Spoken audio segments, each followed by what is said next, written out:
काफ़ी ओवरसोल्ड है, ऐसे कल भी ओवरसोल्ड था लेकिन फिर भी हम गिर गए। और आप हमेशा मेंशन करते हो ओवरसोल्ड, मतलब ये नहीं कि और एक्सट्रीम। हाँ, लेकिन आज काफ़ी साइन है वैसे। मुझे लग रहा है कि थोड़ा सा और अगर ये सब आने में थोड़ा टाइम लग जाता है और हमारी मार्केट ओपनिंग के बाद आता है ना, एक बार 100 पॉइंट की गैप डाउन हो जाता तो वो बेटर रहता। अब ये सिर्फ 26 पॉइंट का गैप डाउन हो रहा है। खैर एनीवे, देखिए जहाँ तक ट्रेड सेटअप की चीज़ है, पहली बात तो कल डीआईएस की बाइंग देखिए आप, डीआईएस को अब भाव अच्छे लग रहे हैं, ऐसा मानोगे? ऑब्वियसली ये मान के चलिए ना। देखिए आशीष, बात क्या हुई थी कि कितना कैश पड़ा है डीआईएस के पास, हमारी लगातार 5 लाख करोड़ के करीब कैश पड़ा है। वो इसीलिए रखते हैं ये लोग कि जब इस तरीके के डिप्स आएंगे तो उसमें डिप्लॉय कर सके। तो कल डिप्लॉय हुआ पैसा, वो 13,000 करोड़ एक ही दिन में डिप्लॉय हो गया। तो हमारे पास एम्यूनेशन है एफआईएस की सेलिंग को एब्जॉर्ब करने का। और मैं बार बार एक चीज़ कह रहा हूँ, एफआईएस की सेलिंग अगर इंटेंसिफाई हुई भी तो हमारे पास बहुत पैसा है ये पैसे को इस सेलिंग को एब्जॉर्ब करने का। इंडेक्स फ्यूचर्स में कल 8,000 करोड़ की सेलिंग हुई, लेकिन स्टॉक फ्यूचर्स में सरप्राइजिंगली थोड़ी बाइंग हो गई। अब ये बार्स वैसे बिल्कुल वही है जो हम नॉर्मली देखते हैं पहले, एफआईएस की रेड और डीआईएस की ग्रीन। इंडेक्स फ्यूचर्स में करीब 8,000 करोड़ की सेलिंग है। With in index futures 3,400 crore bank Nifty में सेलिंग हुई और 4,400 करोड़ निफ्टी फ्यूचर में सेलिंग हुई। और अब वो ट्रेंड आएगा आपकी स्क्रीन पर, 5 दिन से लगातार दोनों इंडेक्स फ्यूचर्स में सेलिंग हो रही है और कल तो ये सेलिंग अपने हाईएस्ट लेवल पर पहुंच गई इंडेक्स फ्यूचर्स के हिसाब से। अब आ जाइए आप लॉन्ग और शॉर्ट।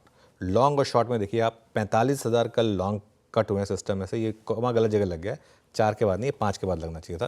45,261 कॉन्ट्रैक्ट वहाँ पर कम हुए और 72,450 शॉर्ट सिस्टम में ऐड हुए हैं। तो नेट आप मान के चलिए कि करीब 1,11,12 हज़ार के करीब आपके नेट शॉर्ट सिस्टम में कल ऐड हुए हैं ये कल होने के बाद। और वो बिल्कुल सही था, वो ग्राफ जो आपकी स्क्रीन पर आया था।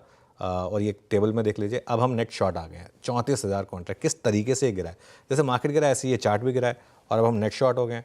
एफआईएस नॉर्मली जब नेट शॉर्ट होते हैं उसके बाद मार्केट में नॉर्मली रैली आती है, लेकिन अब वो ज़रूरी नहीं है कि यहीं से आ जाए।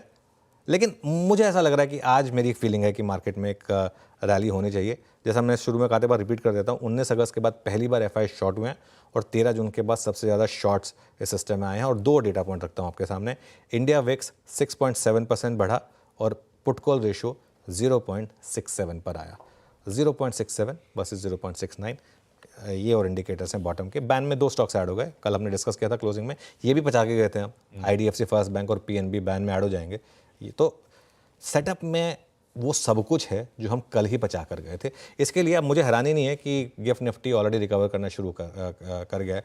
और अगर आप कुछ लोग आई थिंक करते हैं गिफ्ट निफ्टी पर ट्रेड, अगर आप कर सकते थे तो मार्केट ने ऑलरेडी आपको एक ट्रेड तो दे दिया वहाँ पर। किसी वक्त हरे में आ जाएगा बाकी। तब आपकी सेकंड प्लेट दिखाइएगा सुबह जो रखी थी। बिल्कुल सही कह रहे हो आप, हर वेरिएबल जो आज उफान पे है सब कल एक्चुअली डाइजेस्टेड है, कुछ बदला नहीं है। इवन क्रूड भी ऑलमोस्ट $80 पे आके खड़ा हुआ था और अभी भी ऐसा कुछ नहीं है, 50, 60, 70 सेंट से ज़्यादा कुछ फर्क नहीं पड़ता।